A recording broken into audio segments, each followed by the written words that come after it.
ऐसा भगवान रो रहे, लक्ष्मण रो रहे, और लक्ष्मण कहते हैं भाभी माँ, जब से तुमने पंचवटी को त्याग दिया, ये कुटिया खाने को दौड़ रही। हमारे और हमने और हमारे भैया ने अन्न जल भाभी माँ तुम्हारे बिरह में नहीं किया, जल की ओर नहीं देखा। क्या आप मेरी आवाज सुन रही हो? क्या तुम्हारा लखन बुला रहा है, तुम्हें याद नहीं आ रही है? ऐसा लक्ष्मण रो रहे, भगवान श्री राम रो रहे, बट वृक्षों से लिपट लिपट कर रोते हैं, लीला को दर्शाते हैं और रो रो करके कहते हैं क्या? एक मृग मधुकर श्रेणी, और तुम देखी सीता मृग ने।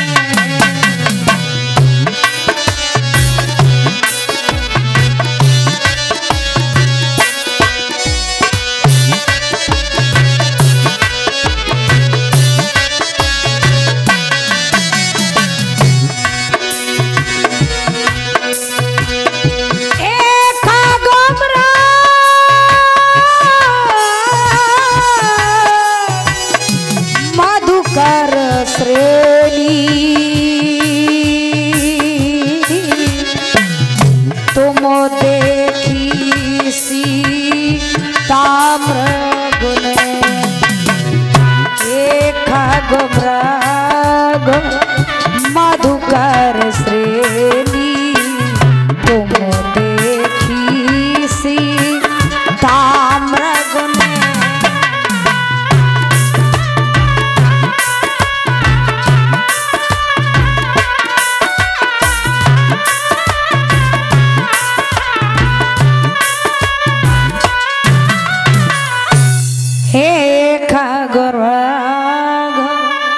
मधुकर श्रेणी, तुम देखी सीता मृग नैनी।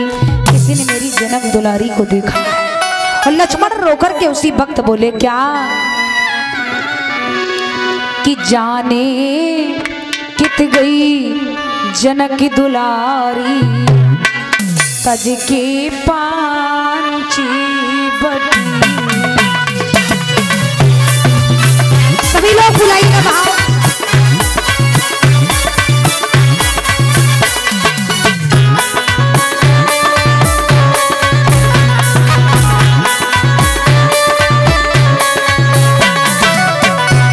होता जी के पांच बटी, वो रामा पंच बटी, तज के पांची बटी।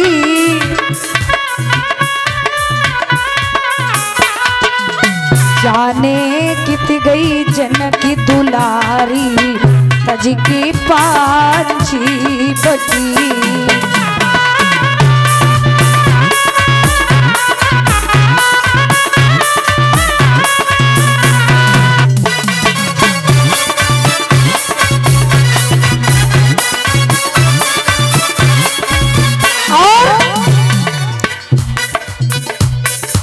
लक्ष्मण रो रो के कहते हैं काम हो मेरी भाभी माँ, बट वृक्षों तुम ही बताओ, बट वृक्षों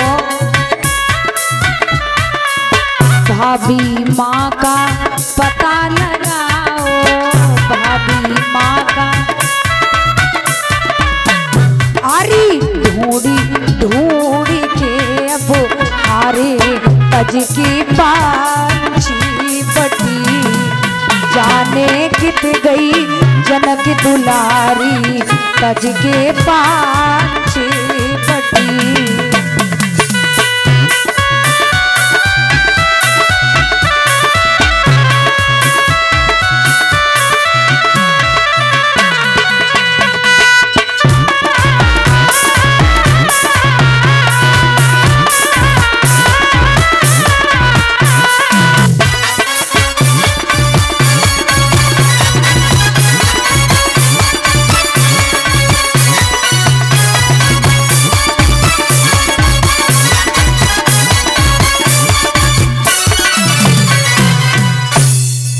लक्ष्मण रो रो करके बुला रहे हैं, रो रहे हैं, और उसी समय अचानक सीता भेष सती मां पर लक्ष्मण की नजर पड़ गई। लक्ष्मण ने चिल्ला करके कहा, भैया भैया।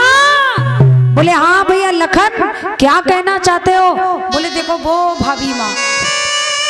राम जी गौर से कहने लगे, अरे लक्ष्मण भाभी माँ कहाँ? बोले भैया वो वृक्ष के नीचे। राम जी मुस्कुराए, बोले वो तुम्हारी भाभी माँ है, सीता है। लक्ष्मण जी कहने लगे, भैया छवि जानकी सी देखी पर वो जानकी नहीं है, छवि जानकी सी देखी पर वो जानकी नहीं है। छवि है लेकिन भाभी माँ नहीं है। राम जी ने कहा, लक्ष्मण वो तुम्हारी भाभी माँ जो ऐसा लग रहा है जैसे रणवे का युद्ध करने खड़ी है, ऐसा लग रहा कोई मूर्ति है। लक्ष्मण बोले, भैया बार बार मत लज्जित करो, मैंने छवि लगी है, ऐसा लगता है कि छवि है लेकिन वो सच में भाभी माँ नहीं है, सीता नहीं है। राम जी ने कहा, एक बात बताओ लक्ष्मण, क्योंकि माताओं बहनों विद्वान समाज है, राम जी समझ गए कि सती को क्यों लज्जित होना पड़े, समझ जाए तो यहाँ से चली जाए, मेरे इशारे को समझें। लेकिन सती को अहंकार हो गया कि राम हमें पत्नी के रूप में देख रहे हैं, तो सती अपनी अकड़ में खड़ी। राम जी ने इशारा किया, लक्ष्मण हाँ भैया। बोले एक बात बताओ, भाभी माँ आपकी कैसे खड़ी होती थी? बोले भैया भाभी माँ का मांग का सिंदूर, माथ की बेंदी आपके सिवा हमने या किसी ने कभी देखी नहीं पाई। भाभी माँ का जो सर था वो साड़ी से ढका रहता था, चुनरी से ढका रहता था, मांग का सिंदूर कभी हमने देखा ही नहीं भैया, मैं कैसे कहूँ। और भाभी माँ जब खड़ी होती थी आंख की पलक झुका करके, आंखों में बड़ी नरमता हुआ करती थी, आप पलक को झुका करके, सर ढका हुआ।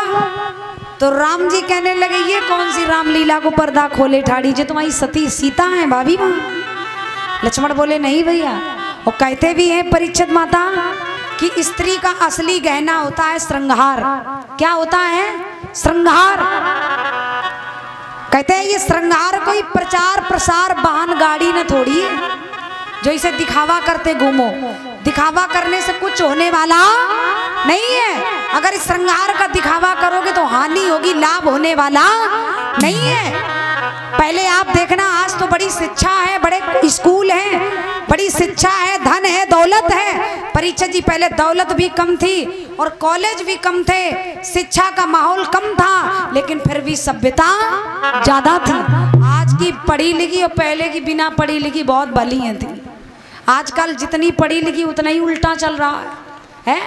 पहले हमारी मैया बिना पढ़ी लिखी हुआ करती थी और फिर भी अपने सर को कभी खुले नहीं देती थी, हरदम सर ढका ही रहता था। मतलब नहीं होता कि आप एक हाथ का घूंघट डालो तभी बड़ी पतिव्रता नारी हो, तभी आप संस्कारी को नहीं।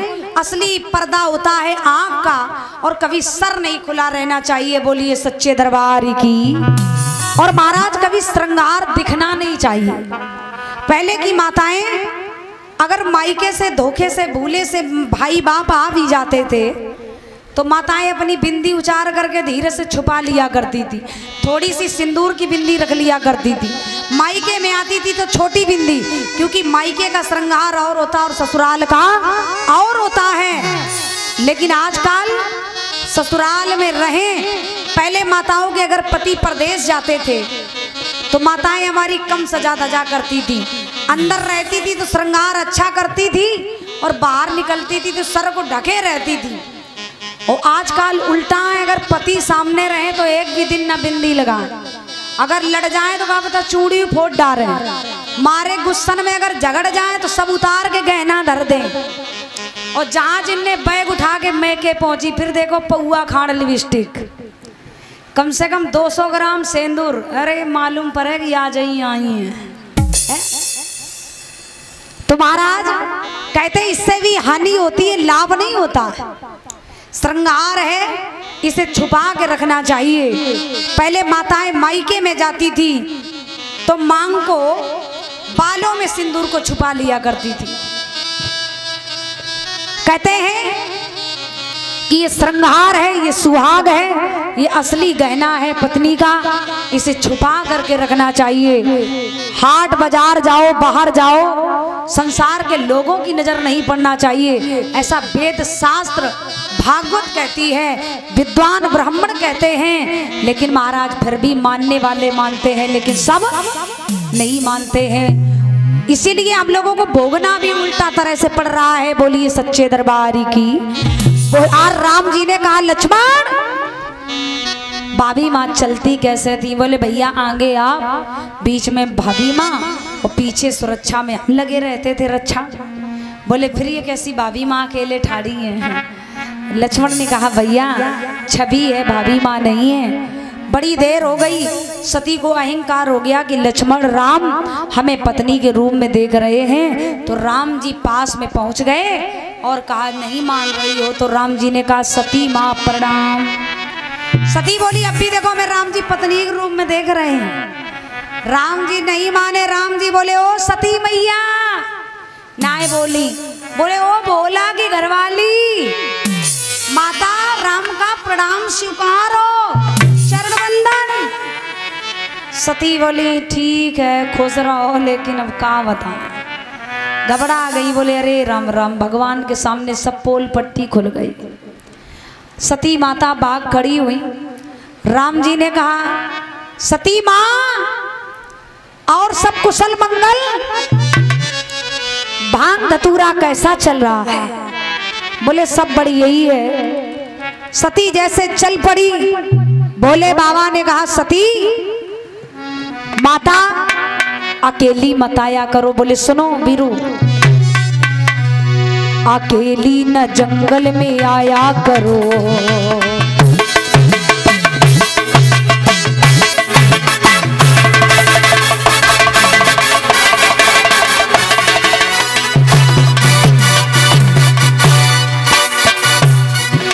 बोले सती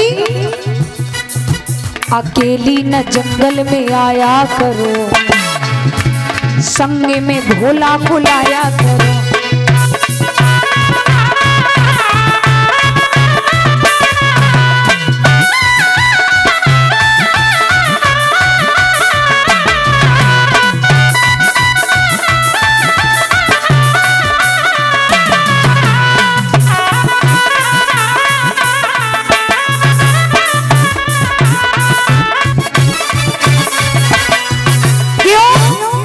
सती ये बन के बनवासी ले जाएंगे, अकेले कैलाशी न जी पाएंगे।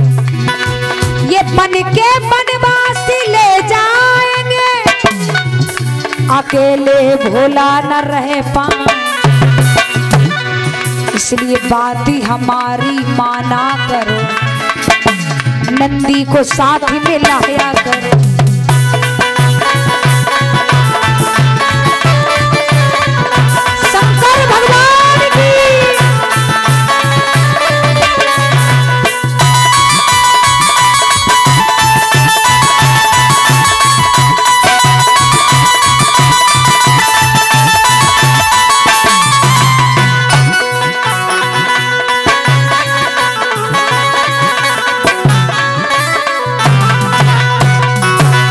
बोले अकेली मत आया करो। सती माता परीक्षित महाराज आज भाग खड़ी हुई और दौड़ती भागती हुई कैलाश पर्वत पर पहुंची। बोले अब क्या भोले बाबा को समझाऊं? तब तक भोले बाबा ने कहा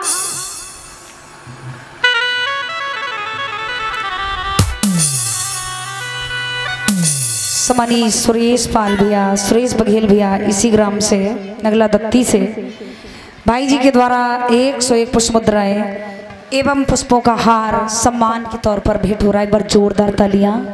ईश्वर डाला है गले में हार, तो ईश्वर हार व्यवहार रोजगार परिवार संस्कार समाज बाजार व्यापार हर जगह ईश्वर आगे बढ़ाते रहे। परमात्मा की कृपा बरसती रहे, बाके बिहारी कृष्ण श्री ठाकुर जी की कृपा बनी रहे, धर्म के क्षेत्र में आगे को भैया के हाथ बढ़ते रहे। बहुत बहुत आशीर्वाद की कामना। समानी श्री चंद्र बघेल जी के द्वारा, दादा के द्वारा 51 पुष्प मुद्रा एवं हार भेंट हो रहा है। बहुत बहुत व्यास मंच के माध्यम से आशीर्वाद की कामनाएं। परमात्मा भक्ति प्रदान करें, हर क्षेत्र में आगे बढ़ाएं, वृद्धावस्था